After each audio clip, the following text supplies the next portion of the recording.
Your Excellencies, esteemed hosts, Executive Director dear Madame Sharif, dear guests, at the outset I would like to send you cordial greetings from Serbia.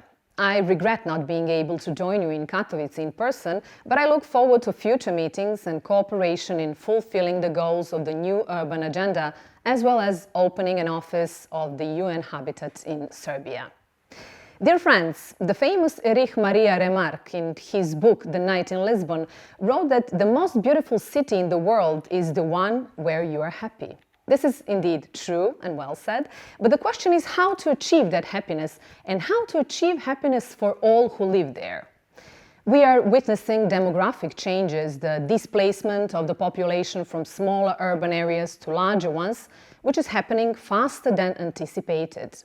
All this poses new challenges in terms of our aspiration to organize cities according to the new urban agenda and sustainable development goals. It is clear that in such circumstances it is very difficult to develop a country evenly and ensure proper support to cities. If we add the global migration processes of the equation, we will get a picture that calls for an increasingly dynamic and complex systemic action. We need to be strengthening our agenda on a virtually daily basis and to include its application across all legislative fields regulating living conditions among the top priorities of social, state, but also personal action. Therefore, it is necessary to involve all actors of the society in the realization of the agenda, no matter how minuscule their influence may seem. Allow me to take this opportunity today to refer to what are, in my opinion, some of the key segments of sustainable development, those that establish a link between the past and the future, while reminding us that we need to take action in the present. Firstly, I would like to share with you one entirely personal story.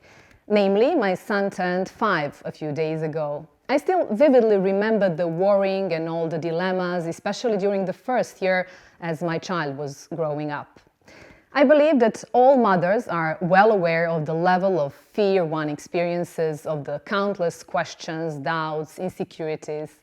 A multitude of small concerns has at one point condensed into a desire, an idea of a single institution that will address the early development of children, that crucial foundation of health, success and well-being, in a comprehensive and thorough manner.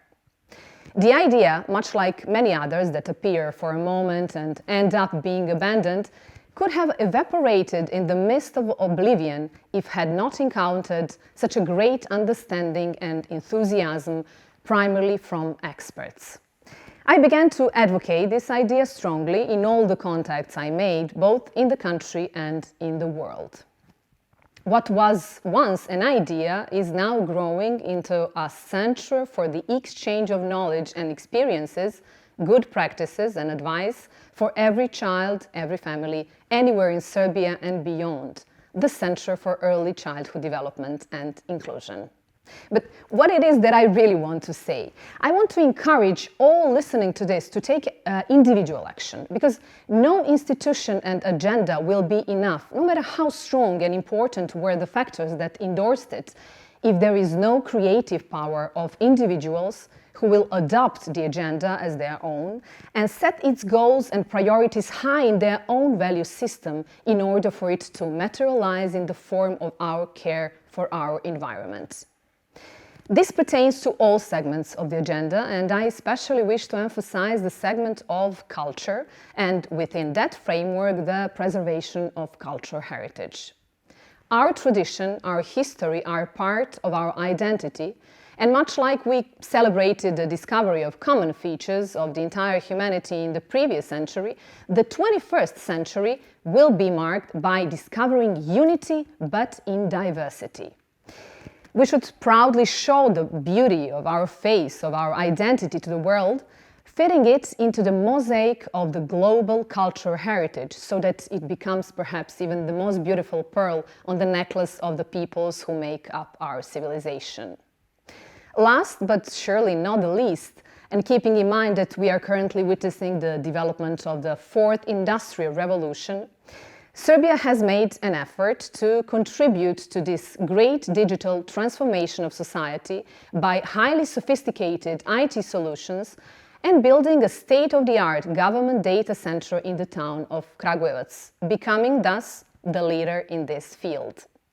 This is only a part of what Serbia, as a candidate country for EU membership, has to present in terms of fulfilling the global goals by 2030.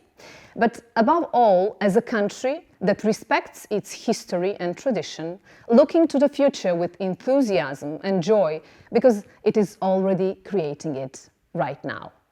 Thank you so much for your attention, and I'm sending cordial greetings from Belgrade.